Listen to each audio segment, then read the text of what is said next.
2 Kings 16. In the 17th year of Pekah, the son of Remaliah, Ahaz, the son of Jotham, king of Judah, began to reign. 20 years old was Ahaz when he began to reign, and reigned 16 years in Jerusalem, and did not that which was right in the sight of the Lord his God, like David his father. But he walked in the ways of the kings of Israel, yea, and made his son to pass through the fire, according to the abominations of the heathen, whom the Lord had cast out from before the children of Israel. And he sacrificed and burnt incense in the high places, and on the hills, and under every green tree. Then Rezin, king of Syria, and Pekah, son of Remaliah, king of Israel, came up to Jerusalem to war. And they besieged Ahaz, but could not overcome him. At that time, Rezin, king of Syria, recovered Elath to Syria, and drave the Jews from Elath, and the Syrians came to Elath, and dwelt there unto this day. So Ahaz sent messengers to Tiglath-Pileser, king of Assyria, saying, I am thy servant, and thy son. Come up, and save me out of the hand of the king of Syria, and out of the hand of the king of Israel, which rise up against me. And Ahaz took the silver and gold that was found in the house of the Lord, and in the treasures of the king's house, and sent it for a present to the king of Assyria. And the king of Assyria hearkened unto him, for the king of Assyria went up against Damascus, and took it, and carried the people of it captive to Kir, and slew Rezin.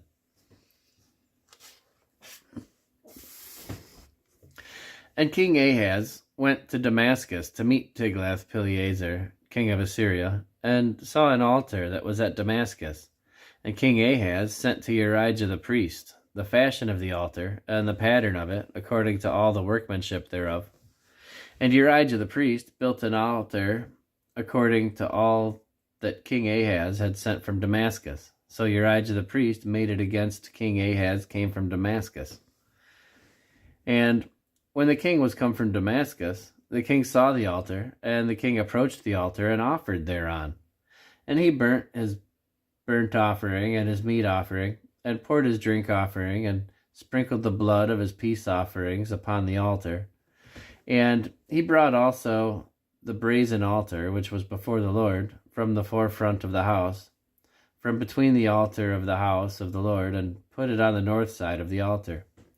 And King Ahaz commanded Urijah the priest, saying, Upon the great altar burn the morning offering, and the evening meat offering, and the king's burnt sacrifice, and his meat offering, with the burnt offering of all the people of the land, and their meat offering, and their drink offerings, and sprinkle upon it all the blood of the burnt offering, and all the blood of the sacrifice, and the brazen altar shall be for me to inquire by. Thus did Urijah the priest, according to all that King Ahaz commanded. And King Ahaz cut off the borders of the bases, and removed the laver from off them, and took down the sea from off the brazen oxen that were under it, and put it upon a pavement of stones. And the covert for the Sabbath that they had built in the house, and the king's entry without, turned he from the house of the Lord for the king of Assyria. Now, the rest of the acts of Ahaz, which he did, are they not written in the book of the Chronicles of the kings of Judah? And Ahaz slept with his fathers, and was buried with his fathers in the city of David. And Hezekiah his son reigned in his stead.